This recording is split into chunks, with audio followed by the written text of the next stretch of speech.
ఈరోజు దేవుని వాక్యం సెలవుస్తుందంటే, నువ్వు చేసే ప్రతి కార్యంలో, నువ్వు అడుగుపెట్టే ప్రతి స్థలములో, నువ్వు పూనుకునే ప్రతి పనిలో మొట్టమొదటిగా నువ్వు ప్రాధాన్యత ఇవ్వాల్సింది మనుషులకు కాదు కానీ ఎవరికంట?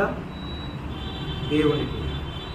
ఈరోజు దేవుని వాక్యం ఏమని సెలవుస్తుంది అంటే, నీకు కాపరిగా యెహోవాని ఎన్నుకో. నీ కాపరిగా ఈ యొక్క నూతన సంవత్సరంలో మొదటి దినము నుండి నీ కాపరిగా, నిన్ను నడిపించే వ్యక్తిగా, నీ గైడర్గా, నీ మెంటర్గా, నీ నాయకునిగా, నీ దేవునిగా యేసుక్రీస్తు వారిని ఎన్నుకో అని వాక్యము సెలవిస్తుంది.